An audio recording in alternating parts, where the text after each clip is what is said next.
नरेंद्र मोदी सरकार के 11 साल पूरा होने पर कल से देश भर में केंद्रीय मंत्री करेंगे प्रेस कॉन्फ्रेंस। रामगढ़ और पलामू में सेवा और सुशासन के 11 साल पर कार्यशाला आयोजित। नगर विकास मंत्री सुदीव्य कुमार ने गिरिडीह में 45 योजनाओं का किया शिलान्यास। नाली और सड़क निर्माण से बदलेगी जिले की तस्वीर। कृषि और किसान कल्याण की दिशा में केंद्र सरकार कर रही अद्भुत पहल। गुमला के बागेसेरा गांव में कृषि वैज्ञानिकों ने किसानों से किया संवाद। आधुनिक कृषि की दी जानकारी। और राज्य में 15 जून तक हो सकता है मानसून का आगाज। बंगाल की खाड़ी में सिस्टम नहीं बनने की वजह से मानसून के प्रवेश में हो रही है देरी।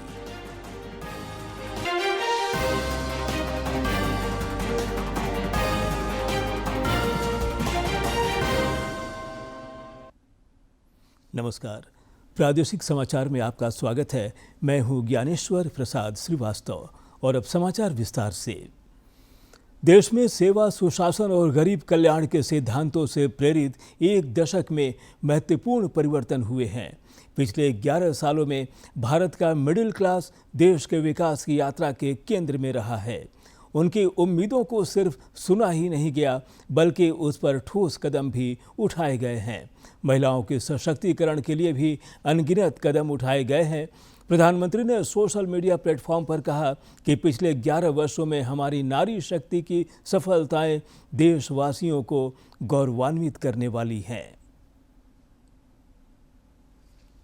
प्रधानमंत्री ने अपने पोस्ट में कहा कि पिछले 11 वर्ष में देश की महिलाओं की अगुवाई वाले विकास को नए सिरे से परिभाषित किया गया। स्वच्छ भारत के माध्यम से सम्मान सुनिश्चित करने से लेकर जनधन खातों के माध्यम से वित्तीय समावेशन तक विभिन्न पहलों ने हमारी नारी शक्ति को सशक्त बनाने पर ध्यान केंद्रित किया। उज्ज्वला योजना ने कई घरों को धुएं से मुक्ति दिलाई। मुद्रा ऋण ने लाखों महिला उद्यमियों को अपने सपनों को साकार करने में सक्षम बनाया। प्रधानमंत्री आवास योजना में महिलाओं के नाम पर घरों ने भी उल्लेखनीय प्रभाव डाला। बेटी बचाओ बेटी पढ़ाओ ने बालिकाओं की सुरक्षा के लिए एक राष्ट्रीय आंदोलन चलाया। विज्ञान, शिक्षा, खेल, स्टार्टअप और सशस्त्र बलों सहित सभी क्षेत्रों में महिलाएं उत्कृष्ट प्रदर्शन कर रही हैं और कई लोगों को प्रेरित कर रही हैं। नरेंद्र मोदी सरकार के 11 साल पूरा होने पर रामगढ़ में सेवा, सुशासन और गरीब कल्याण को लेकर एक कार्यशाला का आयोजन हुआ। कार्यशाला में सरकार के इन 11 वर्षों की उपलब्धि को जनता के बीच ले जाने की रणनीति बनी। प्रधानमंत्री नरेंद्र मोदी के नेतृत्व में केंद्र सरकार ने 11 साल पूरे होने पर भारतीय जनता पार्टी रामगढ़ जिला इकाई की ओर से विकसित भारत कार्यशाला का आयोजन किया गया। कार्यशाला में बतौर मुख्य अतिथि प्रदेश उपाध्यक्ष विकास प्रीतम शामिल हुए। उन्होंने कहा कि 11 वर्षों का यह कार्यकाल सेवा, सुशासन और गरीब कल्याण के लिए संकल्पित रहा है। 11 वर्ष में प्रधानमंत्री जी ने जो कार्य किए हैं, सेवा के, सुशासन के और गरीब कल्याण के, सांस्कृतिक पुनरुद्धार के, पुनरुत्थान के कार्य जो हम लोगों ने किए हैं, उनको लेकर के जनता के बीच में जाना, ये इस सरकार की परंपरा रही है कि हर एक वर्ष, हर एक साल बीत जाने के बाद हम जनता के बीच में जाते हैं, जनता के बीच में अपने कार्यक्रमों, अपने कार्यकलापों का एक रिपोर्ट कार्ड प्रस्तुत करते हैं। कार्यशाला में शामिल ब्रजेश पाठक ने 11 साल के इस कार्यकाल को अमृत काल बताते हुए कहा कि प्रधानमंत्री की ओर से चलाई जा रही जन कल्याणकारी योजनाओं का लाभ हर वर्ग को मिला है। योजनाओं का लाभ लेकर कई परिवार गरीबी रेखा से बाहर निकले हैं। प्रधानमंत्री जी द्वारा चलाए जा रहे विभिन्न योजनाओं को लोगों के बीच रखा गया। ऐसी योजनाओं की जानकारी दी गई है जिसकी जानकारी लोगों तक अब तक पहुंची नहीं है। और इस कार्यक्रम को लेकर हम लोग को डोर टू डोर जनसंपर्क करना है। हमारे क्षेत्र में हजारीबाग लोकसभा रामगढ़ में विभिन्न योजनाओं का लाभ जन कल्याण को मिल रहा है।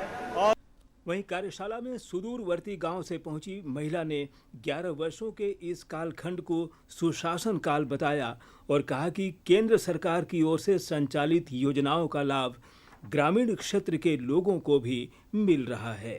जनधन योजना के तहत मतलब कि गरीबों को सहयोग किए। आपका किसान निधि की जो योजना है उसे गरीब तक उन्होंने लाभ पहुंचाए। हमारे मोदी जो भी कार्य कर रहे हैं हमारे अंतिम तक मतलब कि गरीब तक पहुंच रहा है। रामगढ़ भाजपा जिला इकाई की ओर से आयोजित इस कार्यशाला के दौरान भाजपा कार्यकर्ताओं ने पंडित दीनदयाल उपाध्याय और श्यामा प्रसाद मुखर्जी को भी याद किया। कार्यशाला में भारी संख्या में भाजपा कार्यकर्ता और स्थानीय बुद्धिजीवी वर्ग शामिल हुए। डीडी न्यूज के लिए रामगढ़ से के तिवारी की रिपोर्ट।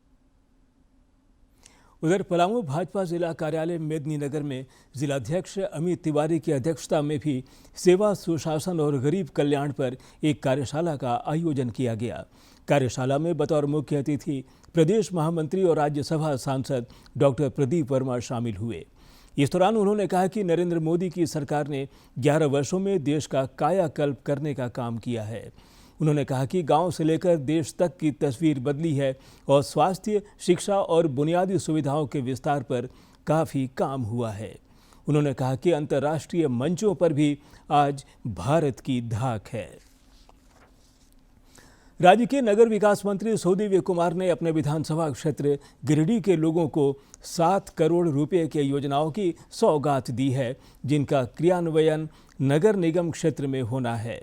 कार्यक्रम के दौरान जिले के उपायुक्त राम निवास यादव भी मौजूद थे। नगर विकास मंत्री सुदीव्य कुमार ने अपने विधानसभा क्षेत्र में 7 करोड़ रुपए की योजनाओं की सौगात दी, जिसमें मुख्य रूप से नाली और सड़क निर्माण की योजनाएं शामिल हैं। इस दौरान सुदीव्य कुमार ने कहा कि अधिकारियों को गुणवत्तापूर्ण कार्य कराने का निर्देश दिया गया है। हमने स्पष्ट कहा है कि योजनाओं की गुणवत्ता प्रभावित नहीं होनी चाहिए और ससमय इसका लाभ गिरिडीह की जनता को मिलना चाहिए। वहीं नगर निगम के उप नगर आयुक्त प्रशांत कुमार लायक ने कहा कि 45 योजनाओं को स्वीकृति मिली है। इनके सफलतापूर्वक क्रियान्वयन से नगर वासियों को काफी लाभ मिलेगा।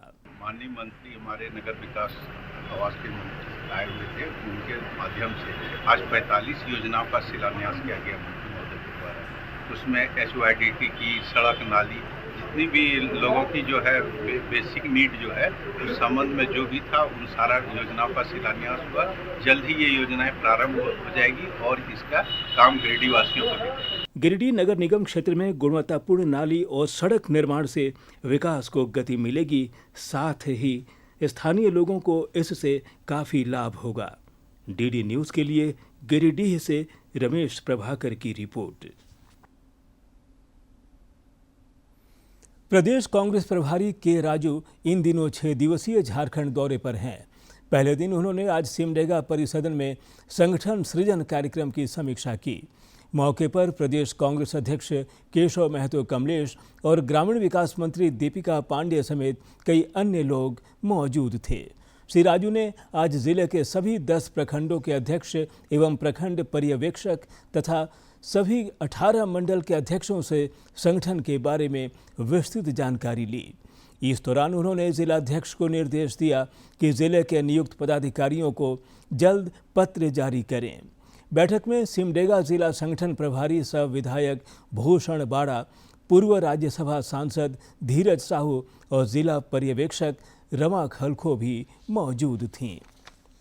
हम ये भी विस्तार रूप से डिस्कस किया हमारा पंचायत राज मिनिस्टर के ऐसा ड्राफ्ट रूल्स जो है विस्तार रूप से एक्सप्लेन किया और हम DCC को कहा एक दिन संवाद रखने के लिए ट्राइबल लीडर्स से ऐसा रूल्स को ऐसा मजबूत करना, कैसे इम्प्रूव करना, ताकि पूरा देश में बहुत अच्छा रूल्स हम कर सकें।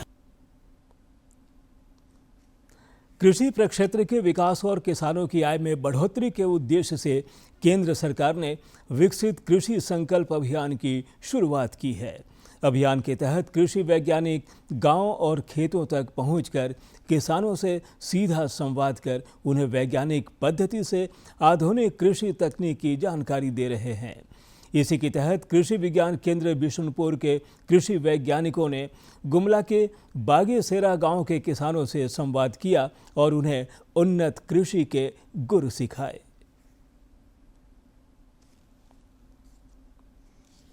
गुमला के पालकोट प्रखंड के बागेसेरा गांव में कृषि विज्ञान केंद्र बिशुनपुर के कृषि वैज्ञानिकों ने किसानों से सीधा संवाद किया और उन्हें वैज्ञानिक पद्धति से आधुनिक कृषि तकनीक का प्रयोग कर उन्नत कृषि के गुर सिखाए। कार्यक्रम में मौजूद ICAR रांची के निदेशक डॉक्टर अभिजीत कर ने कहा कि अभियान के तहत किसानों से संवाद कर उनकी समस्याओं का समाधान किया जा रहा है और कृषि संबंधी नवाचारों से अवगत कराया जा रहा है। इसका मुख्य उद्देश्य ये है कि सरकारी कार्यक्रमों का और जो भी नवाचार भारतीय कृषि अनुसंधान परिषद, राज्य के कृषि यूनिवर्सिटीज़ सब मिलके जो भी नवाचार किए हैं, जो भी इंफॉर्मेशन हमारे पास है, जो भी स्किल डेवलपमेंट प्रोग्राम्स है, गवर्नमेंट के जो भी सब्सिडीज़ है और दूसरे प्रोग्राम्स है, उसको हम फार्मर्स के पास लेके जाते हैं और उनकी समस्याएं भी जानना चाहते हैं, ताकि हम उनकी समस्याओं का अगर ऑलरेडी हमारे पास निदान है तो उसको समस्या का निदान हम बताते हैं। कृषि वैज्ञानिक डॉक्टर संजय पांडे ने कहा कि 29 मई से 12 जून तक संचालित विकसित कृषि संकल्प अभियान के तहत गुमला जिले के 135 पंचायत के किसानों को बेहतर कृषि तकनीक की जानकारियां दी जा रही हैं। वहीं कृषि वैज्ञानिक निशा तिवारी ने कहा कि कृषि कार्य में महिलाओं की अहम भूमिका है। आपको विदित हो कि गुमला में 159 पंचायत है और ये आप इतना बढ़िया प्रोग्राम है कि मात्र 15 दिन के अंदर में 135 पंचायत में और हर पंचायत में एक जगह 6 से 7-8 गांव के लोग उपस्थित हो रहे हैं। इस अभियान के अंतर्गत हमने देखा, हमने लोगों को बताया कि जो है जैसे महिलाएं की उपस्थिति ज्यादा थी, तो महिलाएं का भी कृषि में जगत में बहुत अभिन्न रोल है और सबसे अधिक कृषि का कार्य महिलाओं द्वारा किया जाता है। तो उनके स्वास्थ्य एवं पोषण को ध्यान में रखते हुए कई सारी जो उनको स्वास्थ्य एवं पोषण संबंधी उनको जानकारी दी गई। मड़ुआ की खेती जो किसान भाई कम कर रहे थे, धीरे धीरे कम कर रहे हैं, उसको बढ़ावा देने के लिए भी जानकारी दी गई। साथ इस कार्यशाला में भारी संख्या में किसान शामिल हुए। किसानों ने कहा कि कृषि वैज्ञानिकों ने आधुनिक तकनीक से कृषि करने की जानकारी दी, जिससे कृषि प्रक्षेत्र के विकास में बड़ा बदलाव आएगा। कृषि विज्ञान केंद्र बागेसरा पंचायत में हुआ और अधिकारी लोग आए और अच्छा सुझाव दिए और खेती बाड़ी के बारे में बताए। हर चीज का खेती में बदलाव हुआ आज के जमाना में। पहले कुछ अलग था, आजकल बीज, खाद सब चीज उपलब्ध कराया जा रहा है। में सब खेती के लिए बीज नया नया आ रहा है, हाइब्रिड तरीका संकर नस्ल का। संकर नस्ल का बीज में हम लोग का पूरा परिवार का पूरा जितना भी हम लोग का आदमी है सबके लिए फायदा हो रहा है और हम लोग इसी से आगे बढ़ रहे हैं। केंद्र सरकार की ओर से संचालित विकसित कृषि संकल्प अभियान से जहां एक और किसानों को खरीफ फसलों के उत्पादन में मदद मिलेगी, वहीं अधिक पैदावार से किसान आर्थिक रूप से समृद्ध और सशक्त बन पाएंगे। डीडी न्यूज के लिए गुमला से बलदेव प्रसाद शर्मा की रिपोर्ट। एक और जहां झारखंड सरकार गांव-गांव में बेहतर स्वास्थ्य सेवा बहाल करने और बेहतर इलाज की सुविधा उपलब्ध कराने का दावा करती है, वहीं दूसरी ओर पश्चिमी सिंहभूम जिले के सुदूरवर्ती क्षेत्रों में स्वास्थ्य सुविधाओं का हाल बेहाल है। पश्चिमी सिंहभूम जिले के नवामुंडी प्रखंड के सुकरापाड़ा गांव में स्वास्थ्य सुविधाओं के दावों की पोल खुलती दिख रही है। यहां एक बच्चा दुर्लभ बीमारी से पीड़ित है और उसका सिर शरीर की तुलना में असामान्य रूप से बड़ा होता जा रहा है। इस गांव के लोग अब भी झाड़ फूंक के सहारे इलाज कराते हैं। सामाजिक कार्यकर्ता प्रमिला पात्रों ने इस मामले पर सक्रियता दिखाई और प्रशासन तक इस मामले को पहुंचाया। जैसे हमको लग रहा था कि पहले कि उसको सिर्फ इलाज का ज़रूरत है, पर वहाँ जब गए तो पता चला कि गरीबी भी है और अंधविश्वास है। हम जब पहुँचे तब भी वहाँ एक पूजा जस्ट ख़त्म ही हुआ था और वो लोग प्रशासन से कि किसी आदमी से बात करने के लिए भी तैयार नहीं थे। हम काफ़ी समझाने के बाद वहाँ का लोग राज़ी हुए और बात बताए कि पहले भी वो लोग गए थे, पर जब इन लोग को लेके रिम्स में छोड़ दिया गया, इतना बड़ा हॉस्पिटल देखे वो लोग घबरा गए। और जब बच्ची के इलाज से जुड़ा यह मामला जिले के बड़े अधिकारियों तक पहुंचा, तब स्वास्थ्य विभाग हरकत में आया। फिलहाल बच्ची को चाईबासा के कुपोषण उपचार केंद्र लाया गया है। केंद्र के प्रभारी डॉक्टर शिवचरण हांसदा ने कहा कि मरीज के बेहतर इलाज की तैयारी की जा रही है। जो माथा ये सिर बहुत बड़ा है, जिसको हम लोग मेडिकली इनको हाइड्रोसेफेलस बीमारी बोलते हैं, तो इनका इलाज संभव हो सकता है। तो इसका हम अभी वाइटल्स चेक किए थे, इनका तो बिल्कुल अभी फ़िलहाल तो ठीक है, लेकिन इनका जो हेड वाला पोर्शन है वो बहुत इंडार्ट लग रहा है, तो इसके लिए हमको रांची रिम्स रेफ़र करना होगा।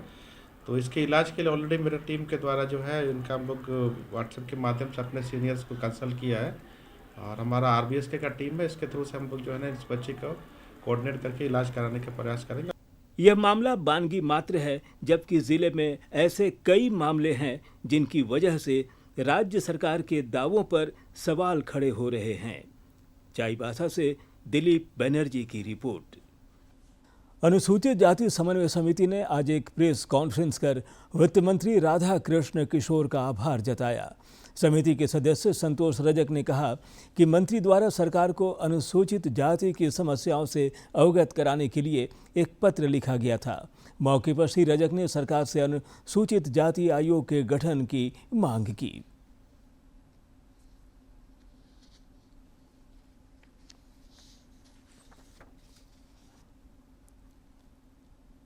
आयोग के पास अपनी विनती को रखें। हमारे पास ऐसा कोई ऑप्शन नहीं है। हम अपनी बातों को कहाँ रखेंगे जब सरकार हमारी बात नहीं सुनेगी, हमारे लोगों की बात नहीं सुनेगी, जब प्रशासन हमारी बात नहीं सुनेगी। तो आयोग संविधान ने क्यों बनाया? आयोग संविधान में इसलिए बनाया गया क्योंकि जब प्रशासन आपके खिलाफ हो तो आयोग आपके संवैधानिक मूल्यों की रक्षा के लिए होगी, लेकिन वो आयोग आज 5 वर्षों से खाली है। उस आयोग के लिए हम लोग कई बार हम लोगों ने सरकार को ज्ञापन दिया, कई बार सरकार को हम लोगों ने कहा, लेकिन आयोग के बारे में किसी प्रकार की कोई बातें नहीं हुई।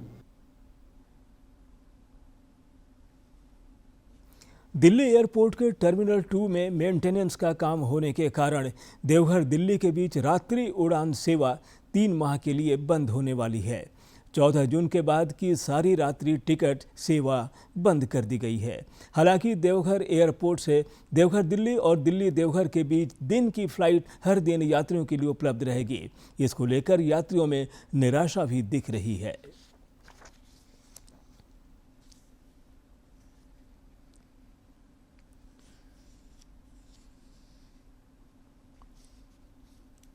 जाएंगे वहाँ एक शादी समारोह में भाग लेना है, लेकिन जब नाइट फ्लाइट की बुकिंग करने लगे तो बुकिंग बंद कर दी गई है। 14 के बाद से बुकिंग नहीं हो रही है। इंडिगो प्रबंधन को सोचना चाहिए इस विषय में। एक तो देवघर में से बहुत कम विमान सेवा शुरू हुई है, और जो शुरू भी हुई है वो किसी कारणवश 3 माह के लिए बंद कर दी गई है। इससे निश्चित रूप से देवघर वासियों, आने वाले तीर्थयात्रियों और स्थानीय लोगों को परेशानी होगी। ज्येष्ठ माह की त्रयोदशी तिथि होने के कारण आज देवघर में श्रद्धालुओं की भारी भीड़ उमड़ी। पहले सुबह मंदिर का पट खुलते ही श्रद्धालुओं ने बाबा वैद्यनाथ मंदिर में जल चढ़ाकर पूजा अर्चना कर सुख समृद्धि की कामना की। मंदिर के पुरोहित जयदेव मिश्रा ने बताया कि आज त्रयोदशी शुभ तिथि होने के कारण आसपास के राज्यों से भारी संख्या में श्रद्धालुओं ने बाबा धाम पहुंचकर जलार्पण किया।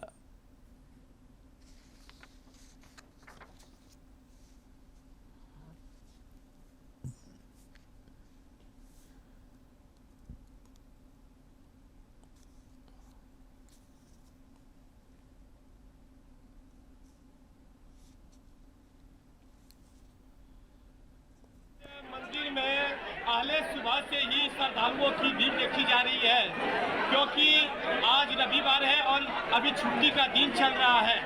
बाबा बैजनाथ के नगरी में आज त्रयोदशी तिथि होने के कारण जो है श्रद्धालु अगल बगल के साथ साथ बिहार के और झारखंड के श्रद्धालु बाबा बैजनाथ मंदिर में पूजा अर्चना करने आ रहे हैं त्रयोदशी तिथि होने के कारण।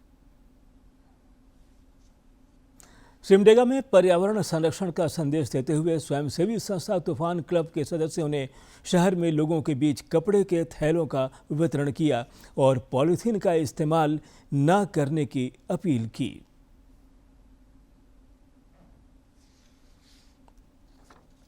सिमडेगा का तूफान क्लब के सचिव राजेंद्र प्रसाद और सदस्यों ने शहर में पर्यावरण संरक्षण के तहत अभियान चलाकर दुकानदारों, ग्राहकों और आम लोगों के बीच कपड़े का थैला वितरण किया। क्लब के सचिव राजेंद्र प्रसाद ने कहा कि क्लब के सदस्यों ने प्लास्टिक हटाओ, पर्यावरण बचाओ का संदेश देते हुए लोगों से प्लास्टिक का प्रयोग न करने की अपील की।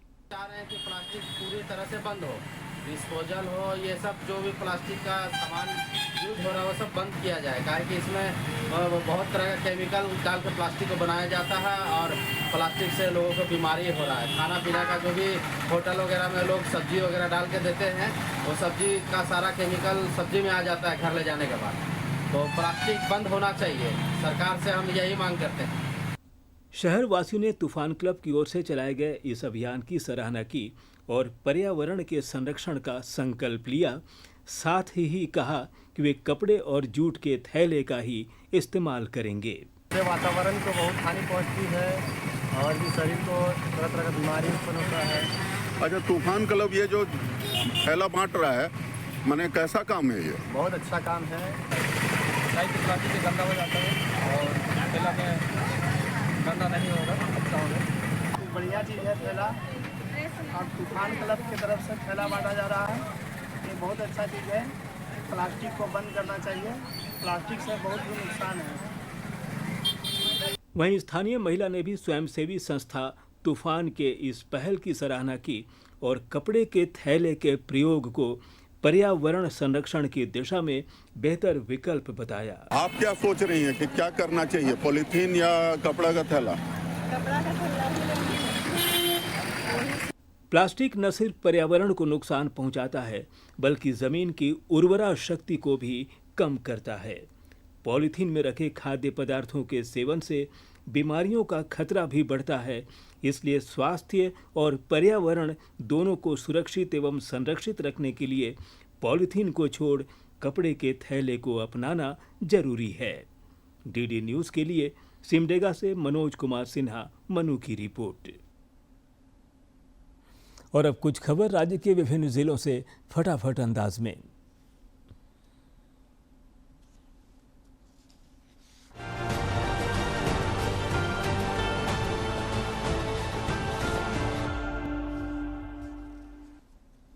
पाकुड़ उपायुक्त ने आज जनता दरबार का आयोजन किया। उपायुक्त ने दूर दराज से पहुंचे आमजनों से मिलकर उनकी समस्याओं की जानकारी ली। उन्होंने उक्त समस्याओं के त्वरित निष्पादन हेतु संबंधित पदाधिकारियों को आवश्यक दिशा निर्देश दिए। चतरा उपायुक्त ने इटखोरी प्रखंड क्षेत्र के सामुदायिक स्वास्थ्य केंद्र का औचक निरीक्षण किया। उन्होंने स्वास्थ्य केंद्र में दी जाने वाली सुविधाओं की स्थिति की जानकारी ली।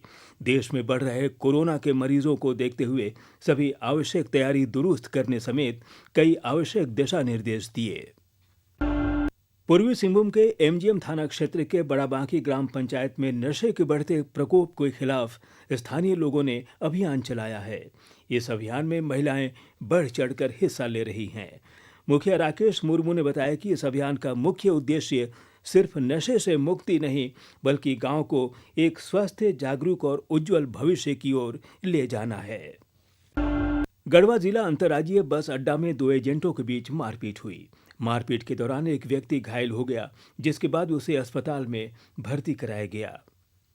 पूर्वी सिंहभूम जिला के बागबेड़ा थाना क्षेत्र के बड़ौदा घाट में नहाने के दौरान खरकाई नदी में डूबने से दो युवक की मौत हो गई। दोनों युवकों का शव आज सुबह स्थानीय गोताखोरों की मदद से बरामद कर लिया गया। बागबेड़ा थाना पुलिस ने दोनों शवों को पोस्टमार्टम के लिए एमजीएम मेडिकल कॉलेज अस्पताल भेज दिया है। रांची स्थित सिरमटोली फ्लाईओवर पर बाइक से स्टंट करने वाला युवक की पहचान पुलिस ने कर ली है। कोतवाली डीएसपी प्रकाश सोय के नेतृत्व में पुलिस की टीम ने फ्लाईओवर पर तेज रफ्तार और स्टंट करने वाले की खोज कर ली है। युवक की पहचान हंटर उर्फ राइडर उर्फ कासिफ के रूप में हुई है। वह सदर थाना क्षेत्र के खिजूर टोला का रहने वाला है। 2 दिन पहले स्टंट का वीडियो वायरल हुआ था। सोशल मीडिया पर लोगों ने रांची पुलिस से इसकी शिकायत की थी। ज्येष्ठ माह की त्रयोदशी तिथि होने के कारण आज देवाधिदेव महादेव की नगरी देवघर में श्रद्धालुओं की भारी भीड़ उमड़ पड़ी है। बाबा वैद्यनाथ मंदिर के पुरोहित जयदेव मिश्रा बताते हैं कि आज त्रयोदशी शुभ तिथि होने के कारण आसपास के राज्यों से भारी संख्या में श्रद्धालु बाबा धाम पहुंचे हैं और बाबा पर जल अर्पण कर रहे हैं। झारखंड सरकार राज्य के प्रतिभावान खिलाड़ियों को पेशेवर बनाने के लिए एक नई पहल की तैयारी में है। रांची के खेलगांव में झारखंड का पहला रेसिडेंशियल स्पोर्ट्स स्कूल खोलने की योजना बनाई गई है। खेल निदेशालय ने इसका प्रस्ताव तैयार कर लिया है और आने वाले वर्षों में यह स्कूल अस्तित्व में आ जाएगा।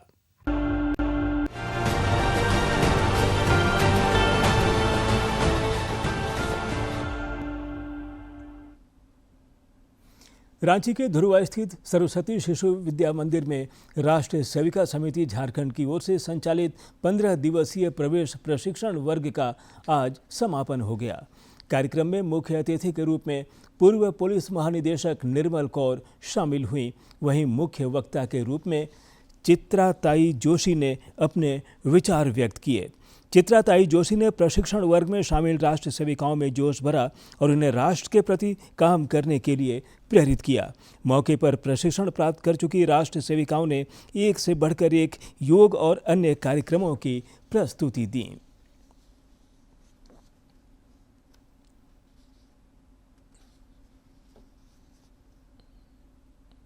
अंतर्राष्ट्रीय योग दिवस की तैयारी को लेकर राज्य योग केंद्र में 2 दिवसीय प्रशिक्षण कार्यक्रम का आयोजन हुआ। राज्य योग केंद्र, आयुष निदेशालय, स्वास्थ्य विभाग और झारखंड राज्य युवा आयोग के संयुक्त तत्वावधान में यह शिविर लगाया गया, जिसमें 200 से ज्यादा लोग शामिल हुए। योग प्रशिक्षिका डॉक्टर अर्चना कुमारी ने 2 दिनों तक लोगों को योग के विभिन्न आसनों से अवगत कराया। और अब मौसम। राज्य में मानसून का इंतजार थोड़ा लंबा होता जा रहा है। रांची मौसम विज्ञान केंद्र के वैज्ञानिक अभिषेक आनंद ने बताया कि झारखंड में 15 जून तक दक्षिणी पश्चिमी मानसून के पहुंचने की संभावना है और 10 जून के बाद राज्य में मौसम में परिवर्तन देखने को मिल सकता है। उन्होंने बताया कि राज्य के अलग अलग हिस्सों में हल्की बारिश देखने को मिलेगी और तापमान में भी उतार चढ़ाव जारी रहेगा। और अब अंत में मुख्य समाचार एक बार फिर।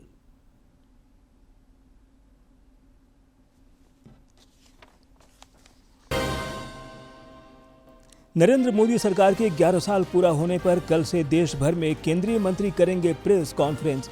रामगढ़ और पलामू में सेवा और सुशासन के 11 साल पर कार्यशाला आयोजित। नगर विकास मंत्री सुदीव्य कुमार ने गिरिडीह में 45 योजनाओं का किया शिलान्यास। नाली और सड़क निर्माण से बदलेगी जिले की तस्वीर। कृषि और किसान कल्याण की दिशा में केंद्र सरकार कर रही अद्भुत पहल। गुमला के बागेसेरा गांव में कृषि वैज्ञानिकों ने किसानों से किया संवाद। आधुनिक कृषि की दी जानकारी। और राज्य में 15 जून तक हो सकता है मानसून का आगाज। बंगाल की खाड़ी में सिस्टम नहीं बनने की वजह से मानसून के प्रवेश में हो रही है देरी।